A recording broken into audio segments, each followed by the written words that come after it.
चंद्रचूड़ जो बात कह रहे हैं वही जस्टिस सूर्यकांत कह रहे हैं। जस्टिस सूर्यकांत जो बात कह रहे हैं वही कॉकरोचेस कह रहे हैं।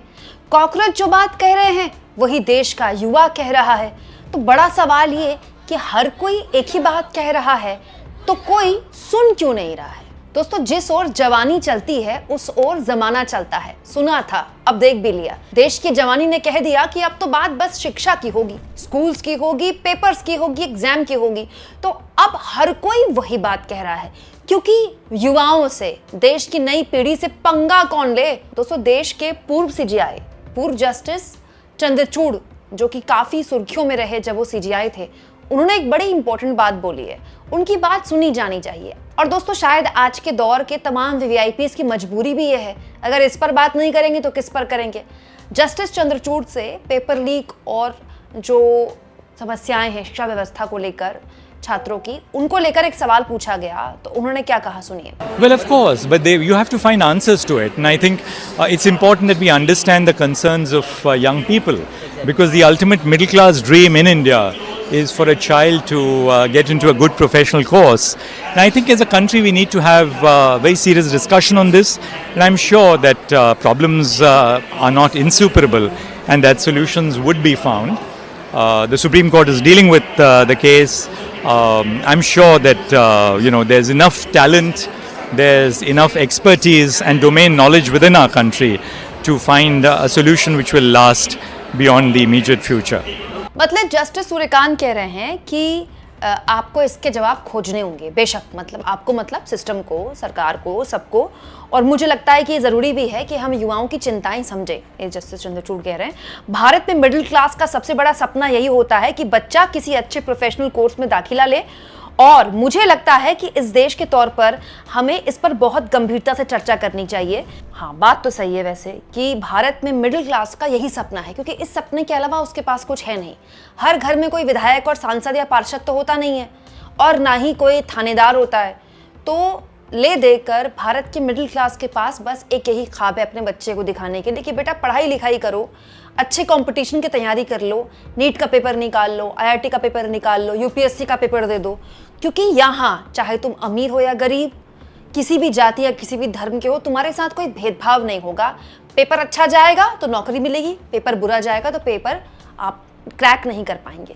लेकिन हाल के सालों में और इस सीजेपी के आंदोलन ने जो चिंताएं इस युवा पीढ़ी की निकाली है वो ये है कि पेपर ही टाइम पे नहीं होता। पेपर होता है तो वैकेंसी नहीं निकलती, वैकेंसी होता है तो मिलती नहीं है।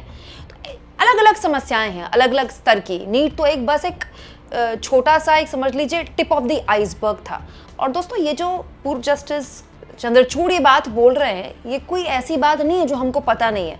बस फर्क ये है कि अब इस पर बात होनी शुरू हो गई है। नहीं तो आप सोचिए ये कितनी शर्मनाक खबर है दोस्तों। ये खबर बिहार से आई है, जहां ऑलरेडी इस वक्त आंदोलन चल रहा है।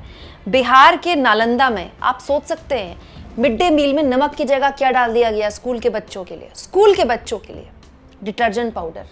40 बच्चे हॉस्पिटल में पहुंच गए। ये वही बिहार है जहां पहले से ही कल से आंदोलन चल रहा है। वहीं उत्तर प्रदेश में तो जेन अल्फा ने गदर काट रखा है। उत्तर प्रदेश के महोबा में रोड ब्लॉक कर दी जेन अल्फाज ने।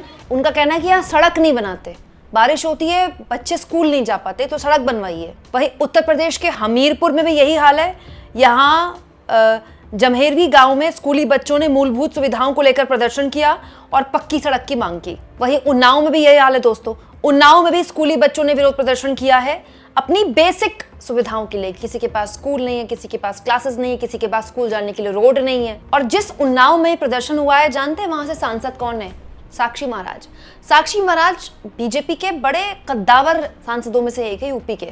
जब भी हिंदू मुसलमान की कोई पॉलिटिक्स होती है, साक्षी महाराज की जुबान से कोई आपको सांप्रदायिक बयान सुनने को मिल जाएगा। अभी आने दीजिए चुनाव यूपी का, तो साक्षी महाराज जैसे लोग खूब सुर्खियां बटोरेंगे। अब साक्षी महाराज जैसे लोगों के लिए एक लिटमस टेस्ट है। ये अपने इलाके के स्कूल के बच्चों को ये मूलभूत सुविधाएं नहीं दे पाए कि इनके स्कूल के बच्चों को, इनके इलाके के स्कूल के बच्चों को सड़क पर ना उतरना पड़े। अव्वल तो ये है दोस्तों कि ये बच्चे जो सड़क पर उतर उतर कर, कोई कह रहा है सड़क बनवा दो, कोई कह रहा है स्कूल बनवा दो, कोई कह रहा है ये करवा दो, वो करवा दो, इनको ऐसी हालत नहीं आनी चाहिए। हमें गर्व तो बहुत हो रहा है इनको ऐसे प्रदर्शन करते हुए, लेकिन हमें शर्म आनी चाहिए। इनकी उम्र नहीं प्रदर्शन करने की, इनको स्कूल में पढ़ाई लिखाई करनी है। लेकिन इनको करना पड़ रहा है। क्यों? क्योंकि इनके इलाके के सांसद जो है ना, इन्होंने ध्यान ही नहीं दिया स्कूल कॉलेज पर। क्यों? क्योंकि इनको पता है ना सांसदों को कि स्कूल कॉलेज के नाम पर वोट नहीं मिलने हैं। लेकिन अब चीज़ें बदल चुकी हैं। इसीलिए आप देखिए दोस्तों, महोबा के ये छोटे छोटे बच्चे जो प्रदर्शन कर रहे हैं, जो नारेबाजी कर रहे हैं, वो कैसे मतलब अपनी इतनी कम उम्र में भी अपने इरादों और अपने अधिकारों को लेकर जागरूक हैं और सरकार से स्पष्ट मांग कर रहे हैं। हम रोज स्कूल जाते हैं, आते हैं, रोज रिक्शे आए दिन रिक्शे पलटते हैं, किसी कोई सुनवाई नहीं होगा। तुम्हें कुछ जानते नहीं हो, ये वो तुम्हें पढ़ना लिखना नहीं, मम्मी पापा के नाम कार्रवाई होगी, तुम्हारे लोग घर तक बात जाएगी। बच्चों को दिक्कत होती है तो बच्चे ही तो जाम लगाएंगे, घर वाले थोड़ी ना आएंगे। उन्हें रोज स्कूल आना है, जाना है, किसी के हाथ टूट जाए, किसी का पैर टूट जाएगा, पुलिस वाली जिम्मेदारी ले रहा है इसकी। ऐसा कोई सोना चांदी हीरा मोती नहीं मांग रहे हैं बच्चे स्कूल से या अपने प्रशासन से या सरकार से। एक्चुअली में ये मांगे तो सरकार को पहले ही मान लेनी चाहिए। लेकिन क्योंकि उत्तर प्रदेश हो चाहे देश के बाकी राज्य हों, पिछले 11-12 सालों में कौन ही बात कर रहा था शिक्षा के बारे में? किसी को क्या ही फर्क पड़ रहा था? जनता बात नहीं कर रही थी तो नेता भी बात नहीं कर रहे थे। देखिए, यही बात मैं हमेशा बोलती हूँ, जैसी जनता होती है ना वैसे ही नेता होता है। हमारे देश की जनता ने शिक्षा पर बात नहीं की तो नेताओं ने बात नहीं की। अब सब शिक्षा पर बात कर रहे हैं, चाहे पूर्व जस्टिस हो, मौजूदा जस्टिस हो। अब आप देखिए, सुप्रीम कोर्ट में याचिकाएं गई हैं दोस्तों इस सीजेपी के जो प्रोटेस्ट के दौरान हिंसा हुई थी उसको लेकर। उसमें सीजीआई की बेंच का जो रुख है वो कितना तगड़ा है। ये वही सीजीआई हैं जिनकी जुबान से कॉकरोच शब्द निकला था, जिन्होंने ये भी कहते था कि वीडियो देखने का टाइम नहीं है, जब 20 तारीख को हुआ था दिल्ली में वो सब कुछ। लेकिन अब देखिए, चीज़ें बदल जाती हैं, हालात बदल जाते हैं, जज्बात बदल जाते हैं। मैं सुप्रीम कोर्ट के लिए कुछ नहीं बोल रही हूँ, ना मैं सीजीआई के लिए कुछ बोल रही हूँ। लेकिन देश में माहौल बदला है और इस बदले हुए माहौल में मुझे लगता है कि इससे ज़्यादा मुफीद तरीका और मौका कुछ नहीं हो सकता जब आप शिक्षा की बात ना करवाएं अपने नेताओं से।